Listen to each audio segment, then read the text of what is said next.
Good evening, Om. We'll start in few minutes. Yes, sir.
All right, guys. I think we can start now.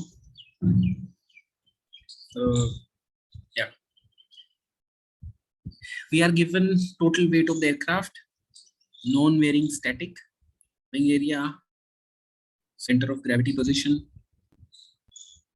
and a graph between pitching moment coefficient about CG and the lift coefficient. All right. So we are asked for stick fixed neutral point. In the last class, we discussed the definition of stick fixed neutral point, and we also looked at the relationship, how it's related to this. This is CM and this is CL. How it's related to the slope of CM and CL. Can any one of you recall that relationship between location of neutral point and the slope between CM and Yes, CL? sir. dCm upon dCl equal to minus of static margin, which is minus x, which is xnp minus xcg. Right. So it'll be x and p over c bar minus x cg over c bar. Right? Is this the relationship? Yes, sir. Yeah. So how do you get this number? From this graph, how can you get this number? Sir, we can get the slope, sir. We can take the any slope number we can take, like the most edge values 0 and 0.15 for CM and point. You're right, actually. We basically can take 2 points on any of these lines because slope Yes, is... slope formula x2 minus x1 upon y2 minus y1. Yeah. So that way we can compute the slope, and it turns out to be approximately this number. I saw the answers today. So this was the number. Yeah. So Yes, you can sir, do the it is computation yourself. And this number is already given to us. It's 0.3. So when you substitute both, you get the answer. Point, I guess, 45. Yes. Right?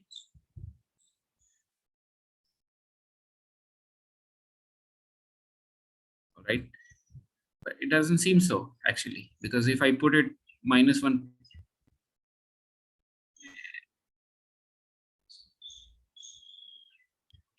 Yeah, it's correct. So 0.3, it goes here. No, it doesn't. It doesn't seem like the answer is 0.45. What went Sir, wrong? actually minus the del CM upon del CL. It will Okay, be. so there is a minus here, right? Yes, sir. So minus Okay, now 0.15 in bracket minus minus yeah, all. yeah. Now we get the answer. All right. So I don't think you need any other explanation here because it's pretty straightforward question. You have seen these things quite often. So we go to the next question. Most aft location of center of gravity will be. So no, doesn't seem like a straight line.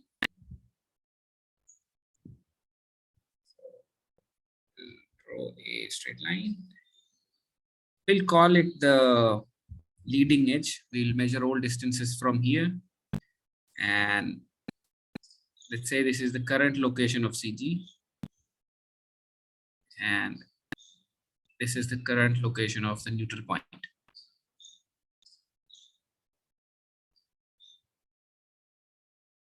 Now the question is, where can CG go at most? This is the aft direction.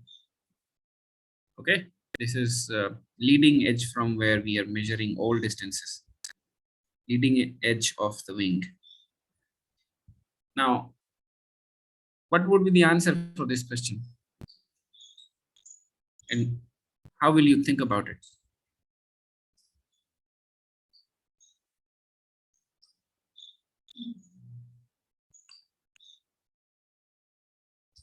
Om, have you given any thought?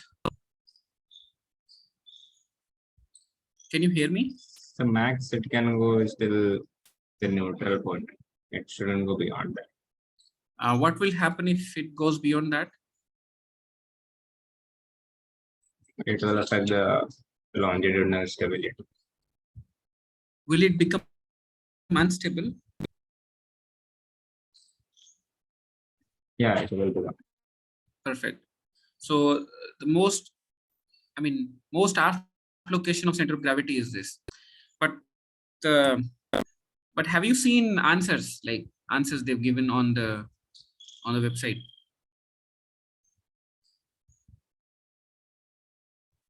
No, not yet. Not yet. I've seen the answer, and the answer is actually inaccurate. And most probably this question will go for re-evaluation. They've given x CG over C bar is 0.3, but that's not the case. It will be x CG over C bar at max could be at x and P over C bar, right? Yes, I done, sir. Yeah. So there is a mistake in this answer, and you realize why. Sir, maybe another So, thing. can you speak again? Sir, there will be another answer to this. Okay, we'll see what other answers are. So, I First, mean, if the elevator is given, uh-huh. so the maximum elevator deflection, we can calculate the CG position according to that. That if the elevator, we shift the CG ahead, then we need to give up elevator. So, what's the most forward of the CG? Like that, we can do same with the CG in back. We Okay, should you are shift the asking what CG. would be the most forward location of CG. That's what you're asking. If like that, if back, how should and Oh boy, it your will voice is determine the breaking maximum actually. deflection of the. Ripindra, we are not able to make up what you're speaking. And I can Maybe you try typing. We'll read what you have to say. Yeah, try typing.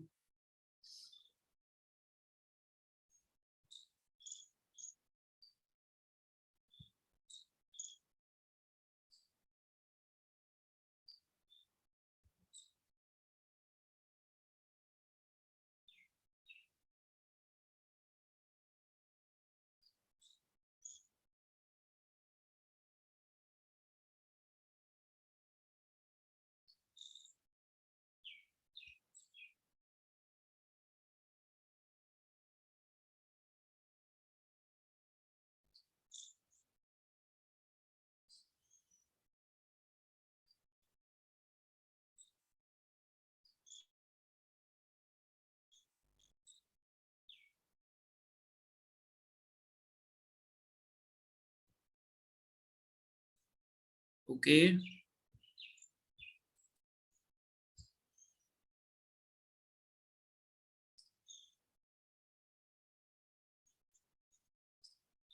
So you are saying we can shift it as long as the elevator can counter it.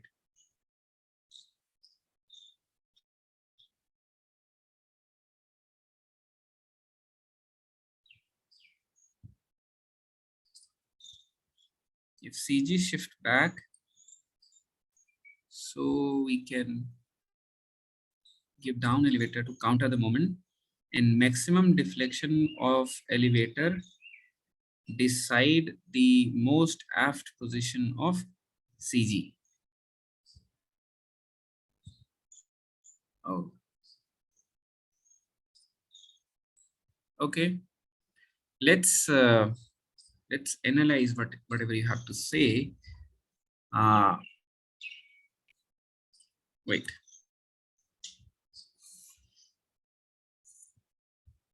So this is your CM and this is your alpha.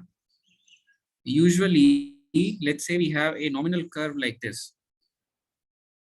Okay.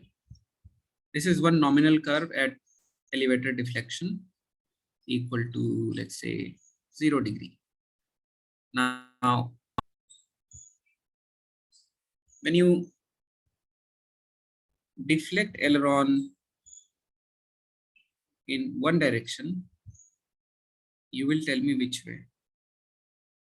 So this delta E will be greater than 0 or less than 0. And this delta E will be what? So this is, let's say, delta E1. This is delta E2. This is delta E3. First, tell me what is the sign of delta E1 when you know delta E2 equal to 0. This line has delta E as 0 degree. Now tell me the signs of delta E1 and delta E3.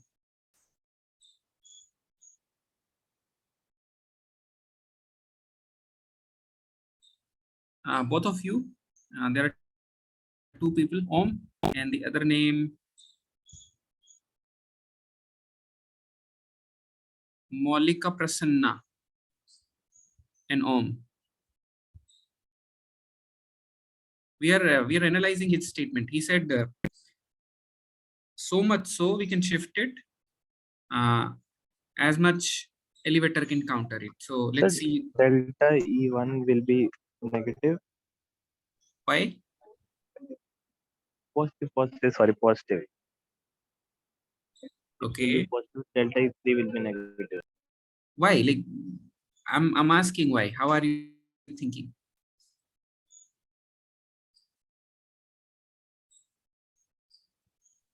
The delta will be positive when we give a down elevator. So down elevator will create a movement, nose down movement.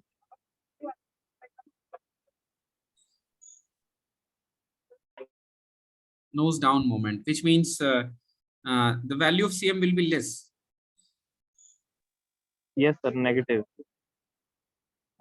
Not negative, but less. But here CM is getting shifted upwards.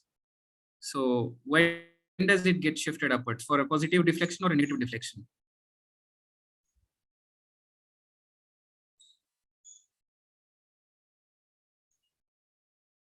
Positive. For positive deflection, it will get shifted upwards, huh? I mean, Yes. what's can you give any logic behind that?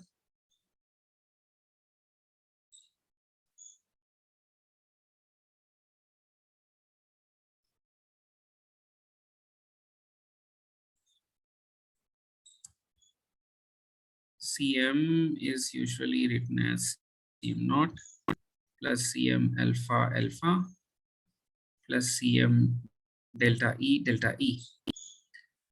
Now, CM naught is usually positive for a case where delta E is 0. I mean, CM naught is independent of delta E. So CM naught is positive. CM alpha is negative. And what is the sign of CM delta E?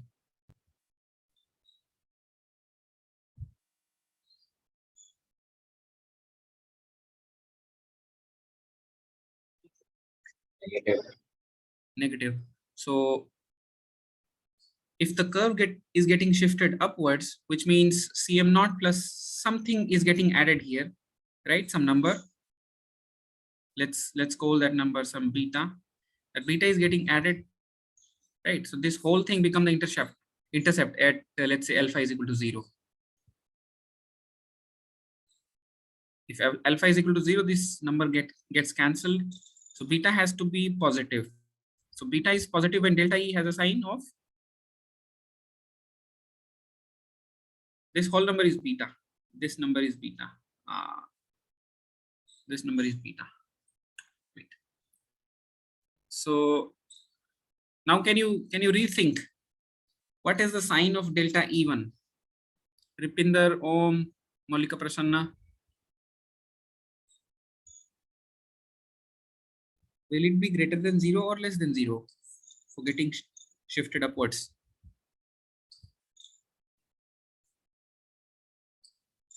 Anyone?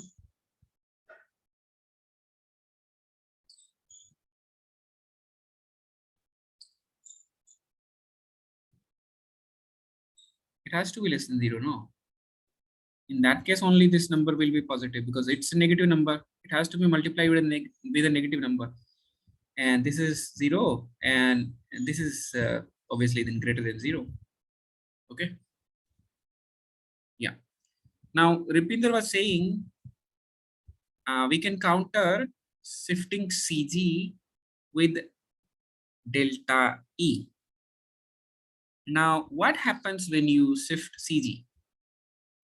What changes in this entire equation? Moment answer. Oh, in this equation. Yeah. What changes in this equation? Which number will change? There is CM naught, there is CM alpha. It will not change because it's independent of CG location. But these two numbers have dependence on CG location. So they will change certainly, right? The CM naught will change. And how about CM alpha? Yes, sir, it will also change, sir.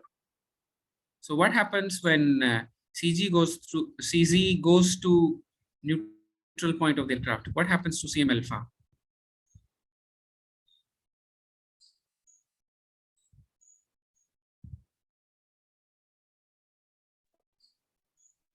Sir, both values CM naught. What?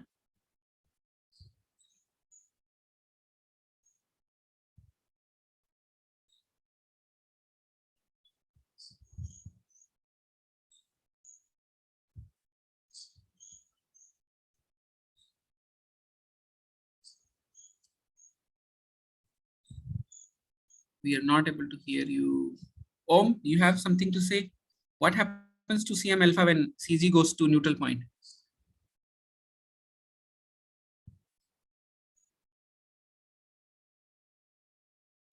Becomes 0. It becomes 0.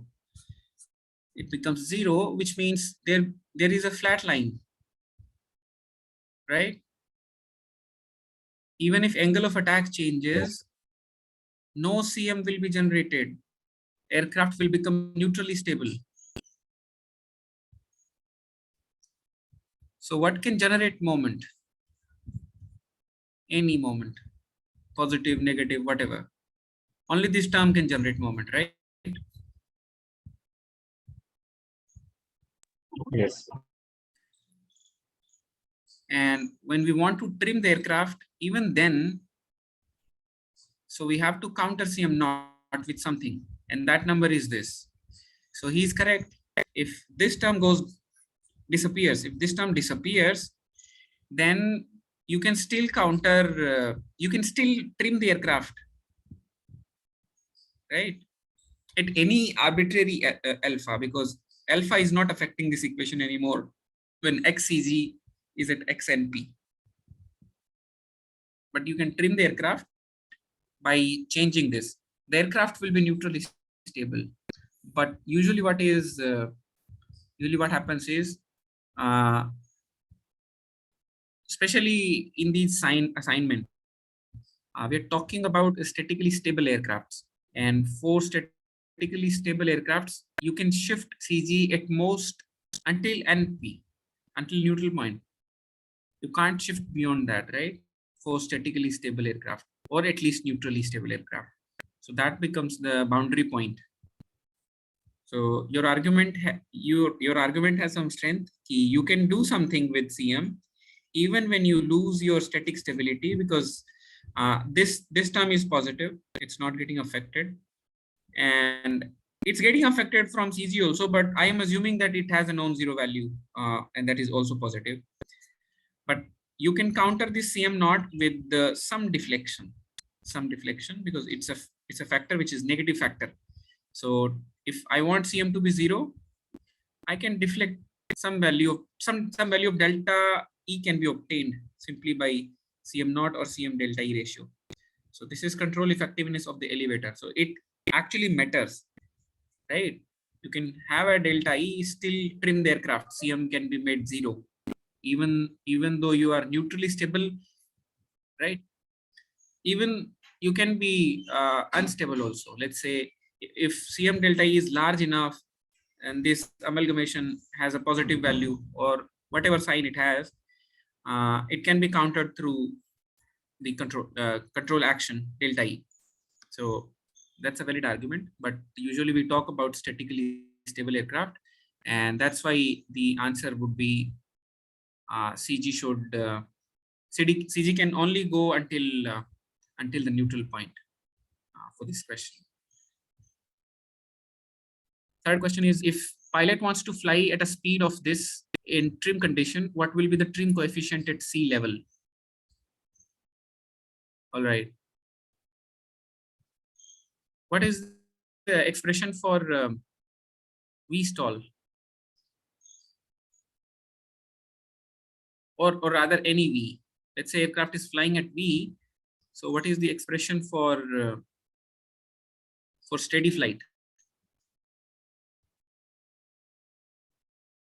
Under root 2 times of 10 upon we need C. lift coefficient. So if you can write in terms of CL, what would be the equation?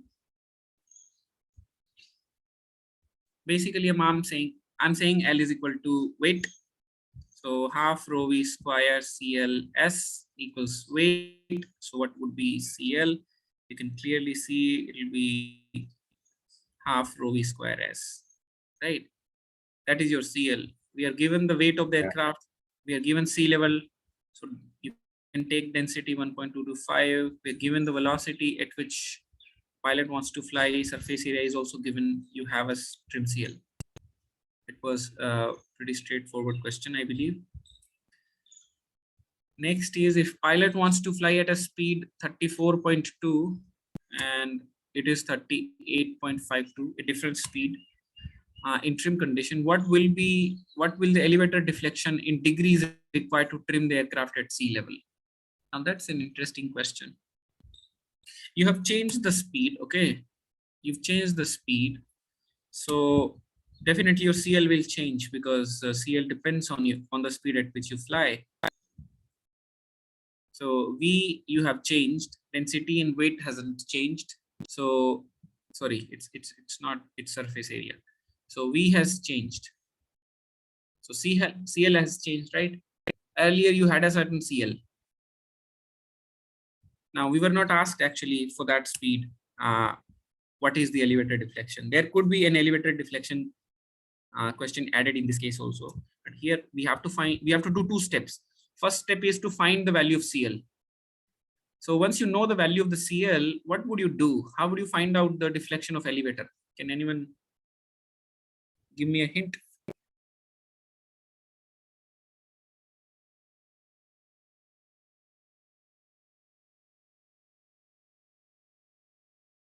Guys? So we have that equation. Sir, we can use a delta E formula. What is that? Delta E equal to delta E naught plus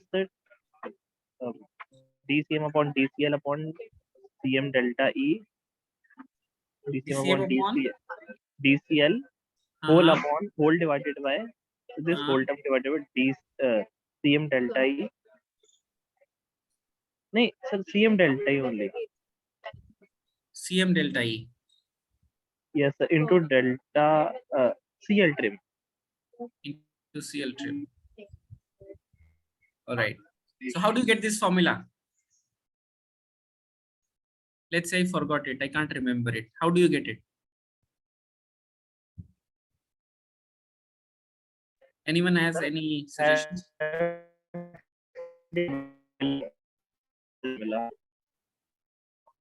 We lost you.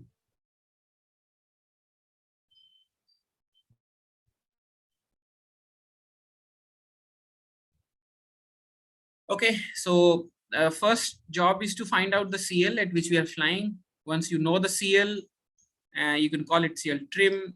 You can use this formula to get a delta E. But my question is, how do you get this formula in the first place? What if you forget it? So probably you have been given something like this. It's CM and CL. This is CL. Let's say, as far as I remember, CL was approximately 1 for that question. For this question, CL turns out to be 1. You can do the calculations yourself. So imagine CL is equal to 1. So for CL is equal to 1, what you need is CM to be 0. So what would you do? You simply make a straight line. My straight line is not that straight, but you understand the point. What happens is you simply take a vertical line from here. Oh boy, what a straight line, but you understand. Okay, so this is your CL trim and your CM has to be 0. On which line? Because these are delta E lines, different delta E, and the legend is given. You can look at multiple lines, which line belongs to which delta E, and you have the answer, because the top line is intersecting with CM equals to 0 and CL trim equals to 1 line. So you have to plot two straight lines. CM is equal to 0 and CL trim is equal to 1. If both conditions matches, we are flying at CL trim, because trimming means CM 0. Is it clear to everybody? If you forget the formula. Okay, these are multiple delta E's and you can find out from this figure which was given in your assignment. Is it clear to everyone now?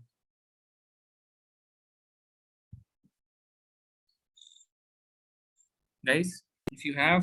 No, sir. How did you use the graph? Okay. Okay, I'll And tell I you. couldn't find the. Yeah, you couldn't understand it, right? Yeah, only the graph part, like Only the graph. which line Sir, you actually, chosen. I do this question by this formula which you have written, sir, delta E1. Mhm. But only thing that we don't have is the CM delta E. If this was given, then we can easily calculate it. You're absolutely right. CM delta is not given to you, and that's why the graph is important. So, who asked this question there? Who could not understand? Abhimanyu, you? It was me. Yeah, all right. So I'll probably, what I'll do is, I'll open the assignment. Let me stop sharing it, keep it. Let me open the assignment. Yeah. Is my screen clear to everybody? Like it's visible, right? Yes. Yeah, perfect. So what is happening is you are given these graphs, these curves, actually not graphs, these curves, and they are curves between CM and CL. Okay, they are similar to curves between CM and alpha, because CL is proportional to alpha, but this curve is more useful for some reason, because you can find out L trim directly and you don't have to find the angle of attack. So you don't need CL alpha, right? So we found out that we are flying at CL is equal to 1. Now we know at trim point CM is equal to 0. So what you do is you plot a straight line like this and you find out which of these lines intersect with CM is equal to 0 and CL is equal to what you have just found. And at that intersection point, you are on a curve. Definitely you are on a curve. that corresponds to some delta E. So that is your answer for delta E. I mean, if I give you maybe another explanation, it'll be like this. Yeah, understood. So Yeah, you understood, right? You are flying. So now you have a band here. Let's say this is the band. Now you were able to see only some discrete lines, but I'm saying that it is the entire band. The top angle is, let's say, delta is equal to minus 15 degree, and let's say this is bottom angle is minus plus 10 degree. You are between minus 15 degree to 10 degrees. So every line here corresponds to one delta E. All you have to do is plot a line from. So yeah, so these are your this is the band of CL where you can trim the aircraft. Okay, this is the band of CL. So CL minimum to CL maximum at which you can trim the aircraft for a given aircraft. Let's say this graph is given to you for a particular aircraft. Now you can actually find out simply which at what CL values the aircraft can fly. So you compute your CL and it will happen to be one of the CL here. So if this is the CL, it corresponds to one particular delta E. If this is the CL, it corresponds to another delta E. So that's the idea. All right.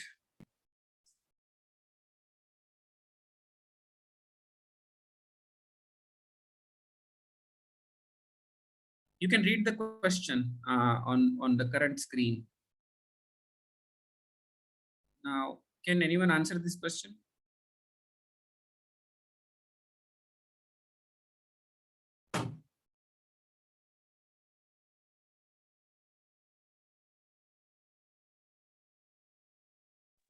it will be less. Why? Less, sir. Why? What's the logic? There is a drop in weight, so the value of CL required will also drop. Is Okay. less. Yes, he's right. So And then by the equation, elevator deflection equation, it's direct. The deflection is directly proportional to the CL trim in the second part. So by that. true. The answer will be less. Okay. So we're done with the assignment. There were only 5 questions. So now we move on to something else because we have some time left.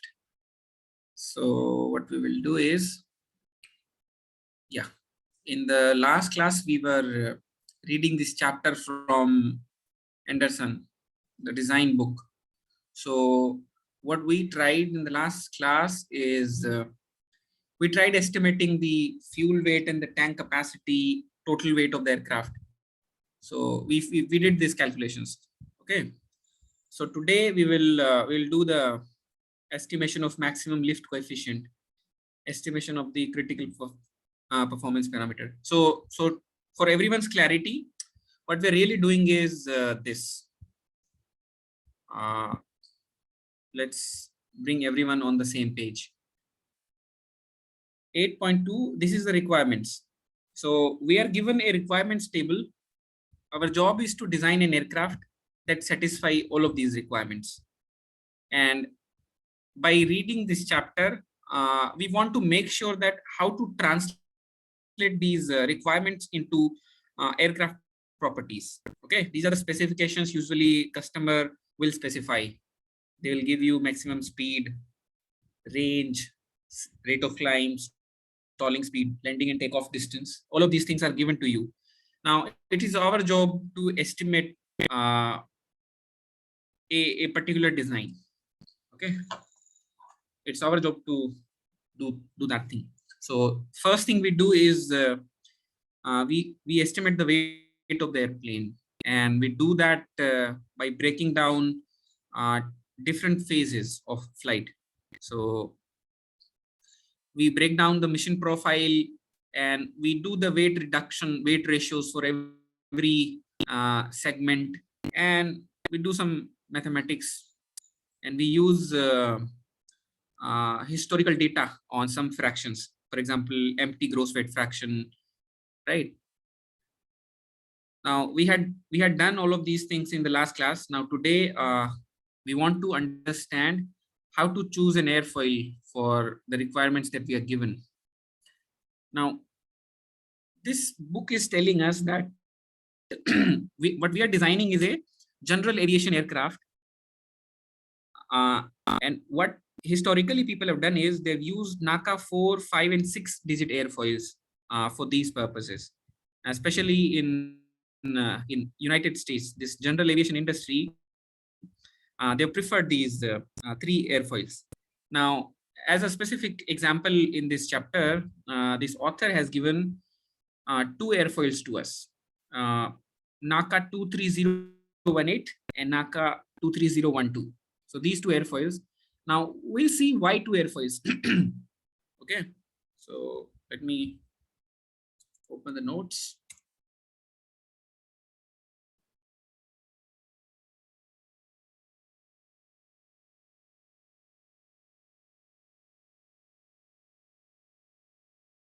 Okay.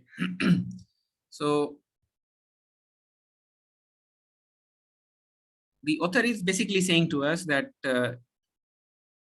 we are basically designing a traditional aircraft, so we shouldn't be very inventive.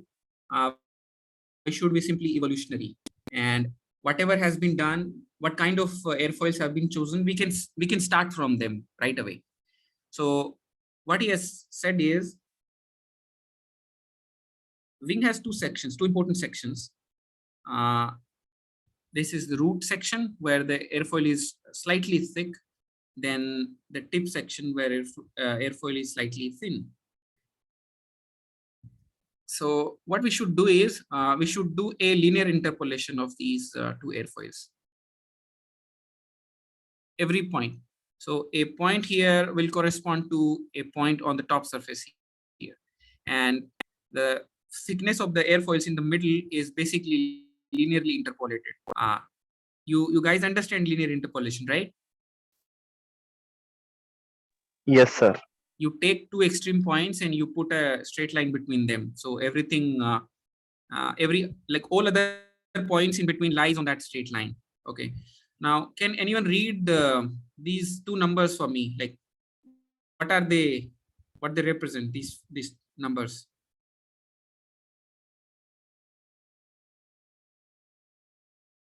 How do you decode this 5 digit airfoil? Because we're taking Sir? 2 air. How do you find? Sir, zero number represents the reflection in the airfoil, which 0 represents which is none. The last 2 digits represent the thickness of the airfoil Okay, so it's 12%. in 12% percentage of of what? chord. Yeah, 12% of the chord. And Yes, this is sir. 18% of the chord. Okay, so Yes, sir, 0 means non-reflex airfoil. And I think second digit is multiplied by 3 by 2, which will give us anyone design else? coefficient. Anyone else? Om Ravimanyu. Sir, I think the 2 represents the design CL in 10th. Means the 3 by 2 in multiply by 2. Yeah. So it will be 0.3 C. It will Yeah. be design CL. So it says design CL, right? So what is design CL? Like, can you spell it out for us?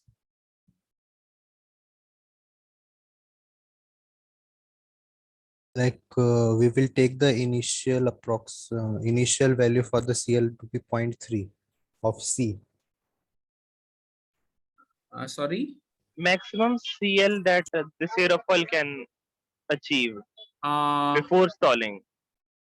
no. Maximum CL is much higher than design CL. I mean, as a rough guess, keep in your mind, maximum CL would be in most cases it will be greater than 1. In most cases, and in worst cases could be approximately 1. But 0.3 is very less, and they call it design CL. So what's the logic behind calling it a design CL?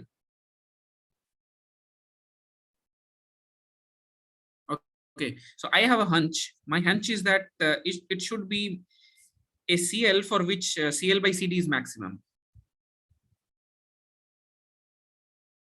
So when you solve it, you'll probably end up with CL equals 0.3. That's my hunch. I'm not sure if this is the answer. I leave this question to you. Maybe you can answer me in the next session. All right, so we move on. So 2, the first number, represents the design lift coefficient for these two airfoils, and they are, the thickness is different. So what is the logic for keeping the root airfoil thicker?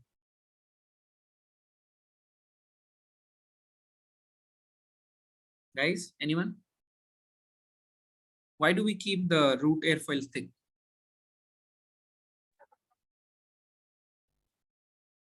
First off, sir, their weight is heavier, thicker airfoil have heavier weight, and also they can produce more lift and less bending moment, because our wings are most of cantilever and less bending moment is preferred.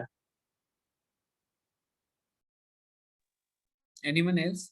Movement arm is short, we can also say.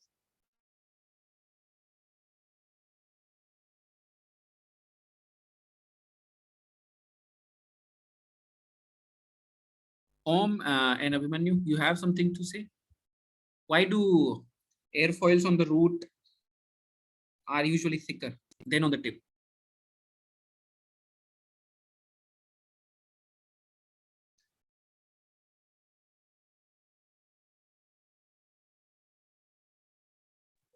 Something Sir, related to as far load as I separation. can remember, it is related to the stalling. It's related to the stalling. Can you say something more on that?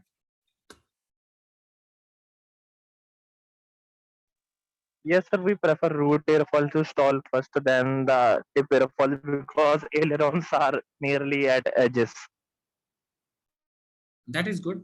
That's good. So we can say that sorry guys, if the root airfoil stalls, so it will stall first because it has more thickness, and more thick airfoils usually stall first.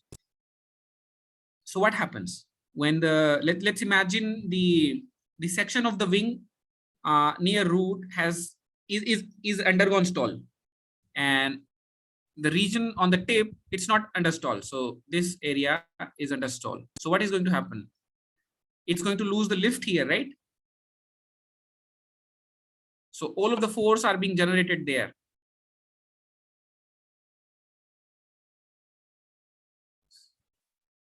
So it serves as a warning for the pilot, because pilot sees some buffeting motion in this wing. He can experience that some part of the wing is under stall, and his ailerons are still active, so he can use them, right? So that one logic, you want to keep it, but it's not the logic for keeping it thick, is it? Well, it's an advantage, you can say that. If root airfoils stalls first, then it serves as a warning for the pilot. Now, I think the main reason behind keeping these airfoils thick is probably it's the structural logic. Like, if you have a thicker airfoil at the root, you can put more structural. I mean, the idea is you can have a larger structure to hold that weight, because maximum bending moment for a cantilever structure will happen at this point, right? There is Yes, no sir. bending moment at the last section. All of the bending moment is experienced by this point right here. Now, right? So this point has to be strong, and for that simple reason, you want to keep the root section stronger and thicker. So that's probably the logic. And yes, as an advantage, the root section stalls first. The tip section does not go under stall when the root has already gone under stall. So it serves as a warning for the pilot that yes, save the aircraft. All right. So for this particular problem we're dealing with, this author suggests that you use two different airfoils at the root and at the tip. Sir, And yeah. sir, what was the logic you have told for design coefficient, sir? Design lift coefficient. Actually, I lost a bit of connection in between. Okay, I said that I'm not sure if it's the correct answer, but my hunch is CL by CD should be maximum at this stall, at this CL. Okay, sir, got it. Yeah. All right. So now the question is, we have decided on keeping these two different airfoils, and airfoils in the middle are linearly interpolated. So at every section you have a different airfoil, but they are combination of like they are in between these two airfoils. That's okay. Now, what should be the CL for this CL max for this particular combination? Any suggestions? Sir, we can calculate the CL for whole wing of one airfoil type. Can there be a straightforward and simple way? Now, you know airfoil at the tip, you know airfoil at the root, and every airfoil in between is basically they vary from 12 to 18. The thickness varies in between, right? So they are sandwiched among these two airfoils. So these two airfoils are extremes. Now, can you suggest a straightforward way to compute CL max for this combination? Sir, we can calculate the CL for wing with 1/8 aerofoil and another for 1/2 aerofoil. Then we can take average of both. Exactly. So that is the straightforward way. So what you do is you compute CL for root and you CL max, okay? And you compute CL max for the tip airfoil, and all you do is take an average. That should give you CL max for your wing. But now think about it, it's only airfoils. Your wing is actually a 3D structure. So whatever you compute is going to be overestimate. Like it should be, it will be larger than the actual value. Okay, actual, because what CL we have taken here is for the airfoils, two different airfoils. We took an average, and we know that there are 3D effects, 3D flow effects that are involved because we are considering a finite wing. So we'll take into account and we'll deduct some number. We'll take a percentage of this CL max we just computed. But before that, we should keep in mind that this is only the wing. Now there are parts on the wing that also help increase the CL max. So what are those parts? Some surfaces, some extra surfaces, let's say. What are those surfaces? Flaps and flats. Huh? Flaps and flats. Perfect. So usually slats are not used. I mean, they are rarely used, but for this aircraft, we are only considering flaps. Now, when you have flaps, what do the flaps do for the CL of the any airfoil? Now, let's say this is the particular curve, CL alpha curve. If I deploy, let's say the flap angle is, let's call that angle some delta. The flap angle is, let's say, 0 degree. Now, when you positively deflect, which is downward, what happens? What happens to this curve? If we deploy flaps, sir, you are asking. Yeah, if we deploy flaps, what happens to CL alpha curve? Sir, the slope will be higher, but the stall angle will be lesser. I mean, what happens to this curve? That was my question. So you're saying that something like that will happen?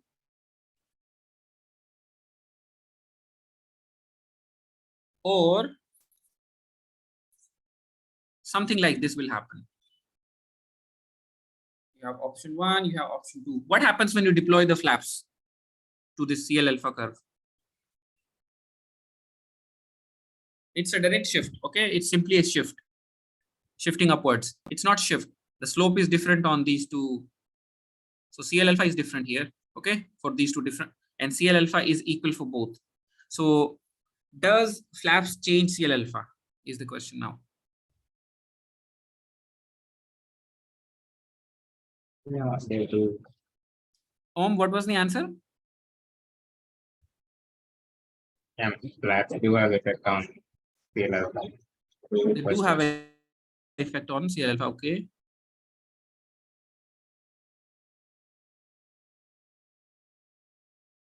All right, but it's very insignificant effect if it has. So this is the curve. This is the answer. If you deploy the flaps, curve gets shifted. Okay. So what we'll do is we read the guidelines and we find out that this delta is this goes up to 40 degrees while you're landing. Okay. So for those 40 degrees, you try to compute how much this curve has shifted. Let's say it was for 10 degree, you find out for 20 and 30 and so on. And you compute that delta CL. Okay. So that number you can find out from airfoil data for those particular airfoils that we've considered. Now it turns out that I'll go to the book just to refer for the number. So what happens is we simply find out average CL for CL max 1.6. 1.6 is for which airfoil? For a thicker airfoil or for a thinner airfoil?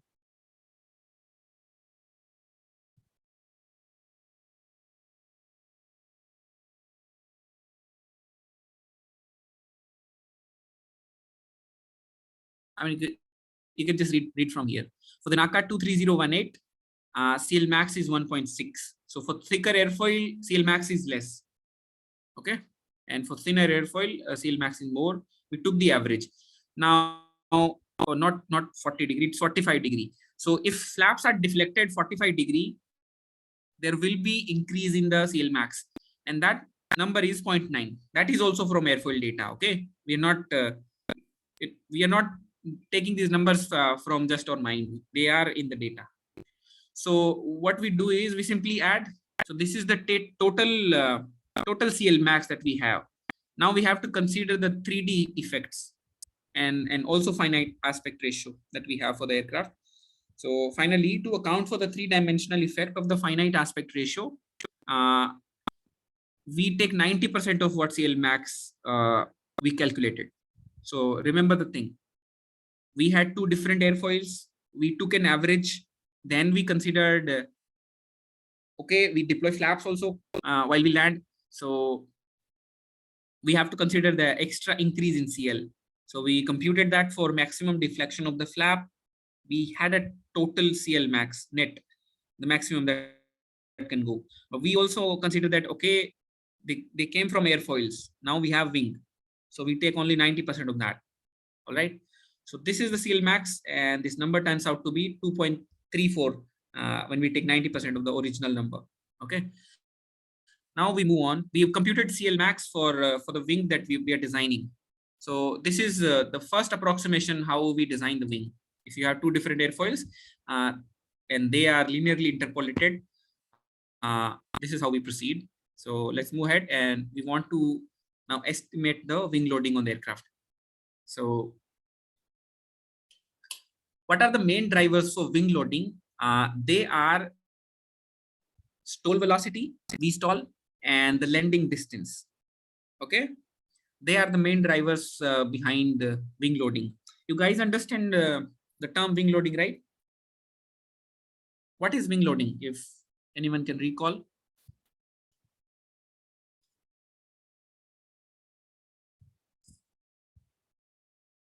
Guys? Abhimanyu, Om, Ripinder. You've heard this term quite often. Weight acting on a wing per unit area. Yeah, perfect. So the quantity W by S is wing loading. And I think Ghosh sir has probably dedicated 1 or 2 lectures on it, on this quantity and also thrust to weight ratio. He also discussed at length what are the implications of these two numbers. Why do we care about these two numbers? So once we are given the design requirements, our job is to find out these numbers for the aircraft so that we can do all other calculations, right? So these are the primary numbers that you look for when you design an aircraft. So what we have done so far is we have found CL max. We have also found the total weight of the aircraft. That was discussed in the last class, but I will still mention what we have already covered in this design problem that we're solving. We have also computed fuel weight, and the tank volume. We have computed that. Okay, these numbers will be useful later on when we design the structure for wing. Okay, these are the numbers that are available to us. Now we want to compute W by S. So W by S is driven by two numbers. One is Vstall and the other one is landing distance.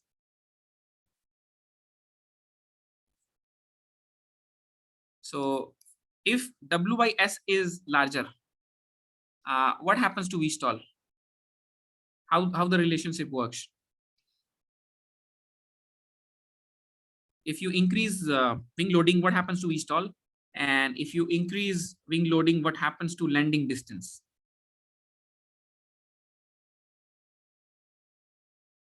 Okay, both relationships are proportional. Okay, there could be other powers, but definitely proportional. If you increase wing loading, Vstall is going to increase. Okay, because if wing loading is increasing, it means you have smaller wing, so you need more speed so that you can generate the required lift. That is the intuition behind it. And same thing for the wing loading and landing distance. All right, so the relationship, the expression for Vstall is given something like this. Can anyone tell me what is the expression going to look like? Wing loading Wing loading upon rho C. Rho CL. CL max, right? It's 2 times C. 2 times. Wing loading is 2. 2 times into Wing loading wing is 2 times. All right. So I don't remember. I'll write it again. So you have 2 times wing loading and rho CL max. That's the number. We've already computed CL max. We want to fly it at sea level. You can compute W by S, and Vstall is given to us because the requirements have specified what is the Vstall. So we have a number for W by S directly from Vstall. But now, can this W by S that we just computed, will it be enough for the landing distance that is specified? Because landing distance is also specified and Vstall is also specified. Vstall will give us 1 W by S, the first number. The landing distance that is prescribed to us as a requirement will give us another W by S. Okay, so we have to see whether the wing loading we computed for Vstall, is it enough for the landing distance? If it is enough, we can work with this number. So now we just have to find out which one is the limiting factor. Is it Vstall or the landing distance? So I'll go to the book again just to show you what we have done so far. So yeah, this is the expression for Vstall. You rightly said it. Vstall is given as a requirement to us. So we've computed the CL max, and based on that, we are able to estimate W by S. Okay, so right now we want to compute the W by S from landing distance requirement. So we have to find out how landing distance is computed. So usually what happens is,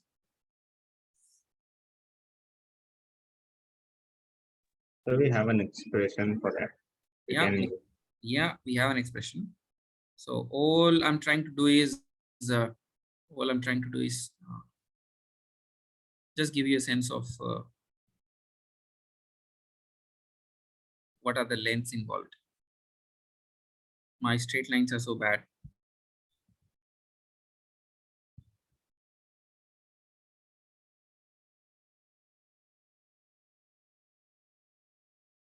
Okay, so how do you define the landing distance? First question, because I'm just trying to make you recall everything that you just studied in this course. How do you compute landing distance? How many separate lengths are involved that we have to compute? I don't want the expression. Expression we can refer from the book. I just want that you Sir, understand all first of all, components. we have the minimum clearance height, which may be here given is 50 feet. Of course, it's 50 feet. All right.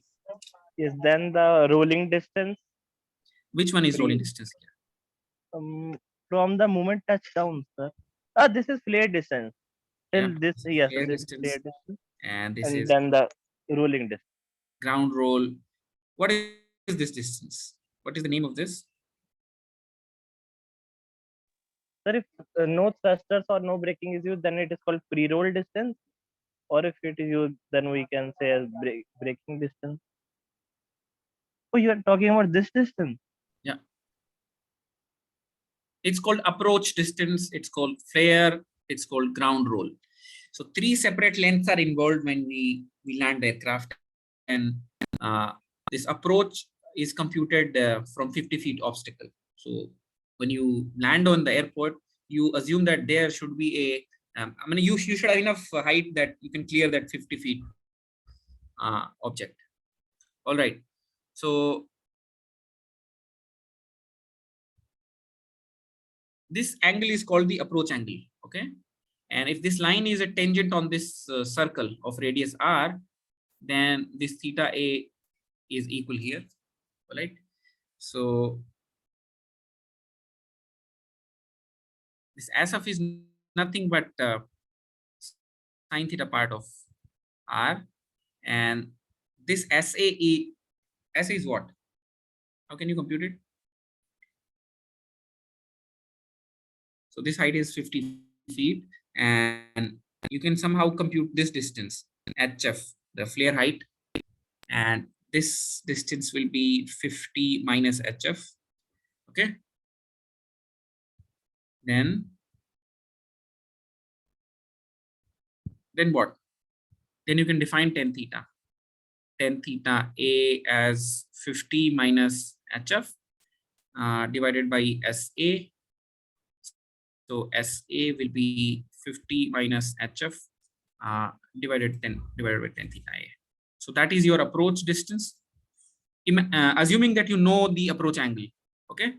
HF can be computed, and HF will be what? The net height is R, and you can deduct R cos theta from here. So HF is nothing but R minus R cos theta A. That gives you R times 1 minus cos theta A. That HF is going to be used in this expression HA here. And how about R? How do you compute R? You are given an expression for R, but R is given like this, n minus 1. N is what? L by W. So for landing, some number of n is prescribed, probably 1.19. And what is V? V is usually prescribed 1.2 times V stall, or maybe more, maybe 2, 3. V stall is known to us, and from there we can compute R. So we had, what do they call this number? N? Load factor or G factor. Yeah, this is load factor. So load factor in V stall is known to us now because it was requirement. So we know the radius. Okay. And from radius, we know HF. From HF, we know SA. Similarly, from R sine theta A, we know this SF. And SG has an expression, a very long expression. Okay. So I don't remember it. I'll just refer the book. But other things I just gave you from the geometry. And what else? Now, what is theta A? We know everything, but we don't know what is the approach angle, right? What do we do about theta A? So there are two approach angles, 3-degree slope and 6-degree. We can Say it again.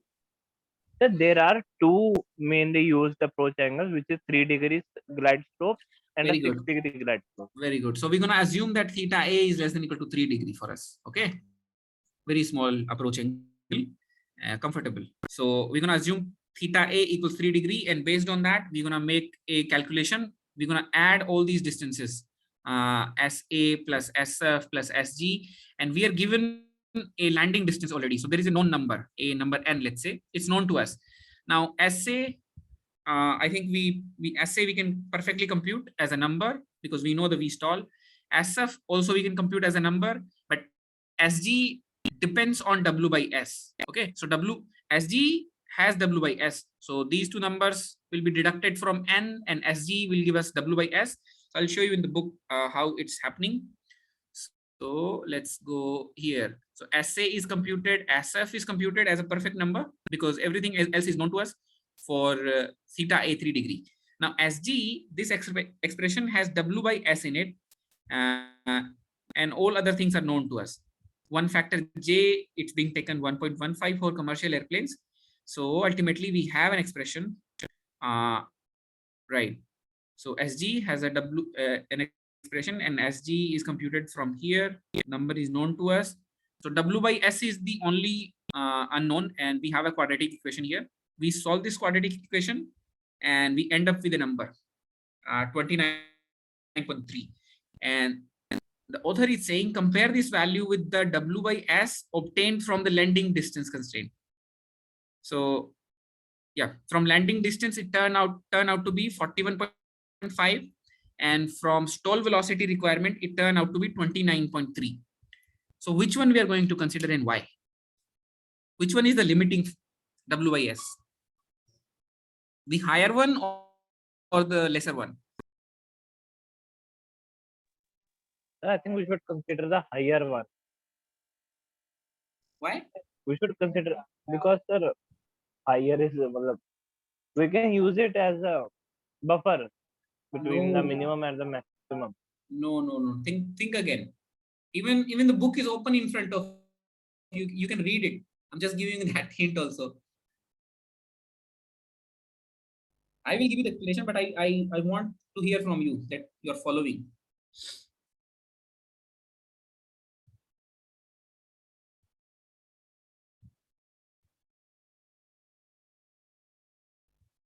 See, if W by S is larger, then that means you have a larger landing distance, more. Okay. But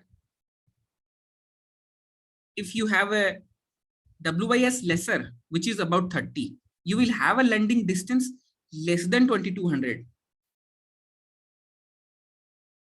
So if we take a lesser W by S, we will land even before 2200 feet. That was given to us as a requirement.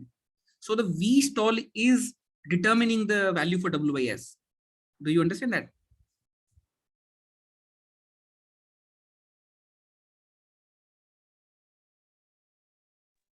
Sir, I'm thinking like that higher load factor for maintaining that much lift, we need to come at a higher speed for maintaining the high load factor because we have more weight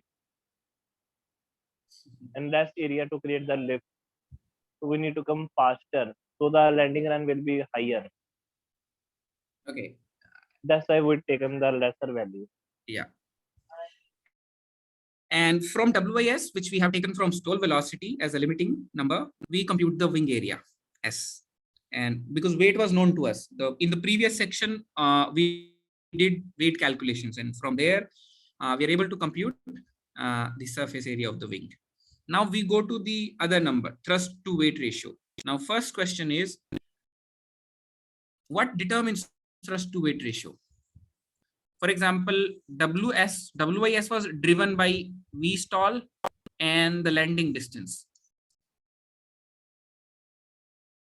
Okay, so T by W is driven by what? What controls T by W? Sir, maybe the rate of climb. Perfect, rate of climb. And what else?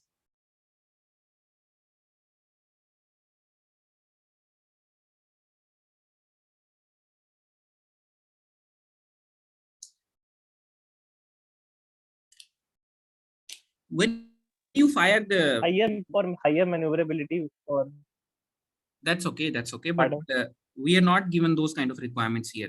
We are making a general aviation aircraft, so we don't need maneuverability here. For a fighter, of course we need that. But okay, so here's the question. We are thinking about thrust to weight ratio. My question is, when do you fire the thrust most? Maybe 90% of the throttle value, 80-90%. At When the do you time fire of the thrust? takeoff. At Take the off, time sir. of takeoff. Take off. So at takeoff, you fire the thrust, right? And that's when you need most thrust. So what determines Landing distance, maybe. Take off distance, sorry. takeoff distance? Okay, so takeoff distance is a function of thrust to weight ratio. Now we're gonna go back to takeoff distance calculation. We were given a number for takeoff distance. All we have to do is we have to express takeoff distance in terms of T by W.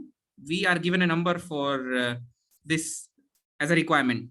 So we can compute the value for T by W. And that is precisely that has been done here. All right. So, okay, another question before going to the book, because it's better to think rather than read. Okay, so how do you what is the takeoff profile, if anyone can show me? I showed you the landing profile. What happened during the landing? Approach, flare, ground roll, 3 phases. How about takeoff? First of all, ground roll it is. Ground roll, Then the front wheel will be lift off. Front wheel will take off from the ground. right? Then after a bit of distance, the main landing gear will also lift off from the ground. Then After maintaining a proper angle of climb and till to the distance of 50 feet minimum clearing height. all right, so here is your 50 feet obstacle. So you simply divide it in 2 parts. You have a ground roll and you have an airborne distance. You were in the air basically. And once you clear the 50 feet obstacle, you're good, right? So we don't care if you keep climbing. The moment you clear the 50 feet obstacle, we are good to say that, okay, this is the takeoff distance, all right? But for landing, this distance was also important, the approach distance. All right, so SG has a direct expression. We will make use of that. Assay uses some geometry because we have a radius involved here. So what we will do is simply make use of geometry. We'll make use of geometry and compute assay. So let's call this theta as theta obstacle. And this distance is 50 feet. R is known to you. How do you compute R again?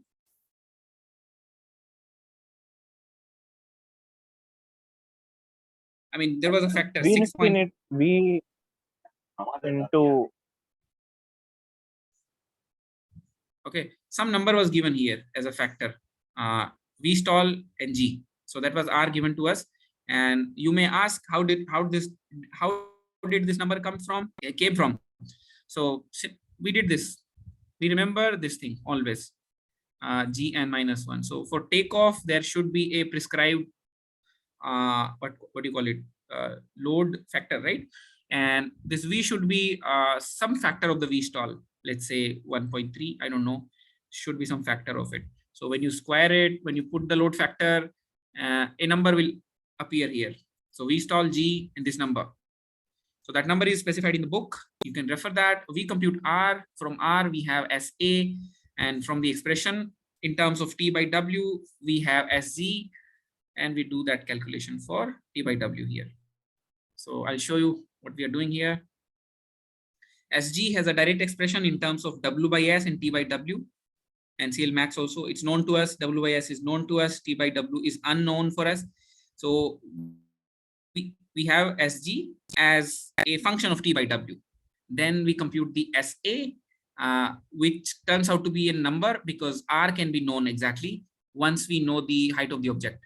So we know the height of the object and SA is a number. We simply add both and the total number, total takeoff distance is given to us as a requirement.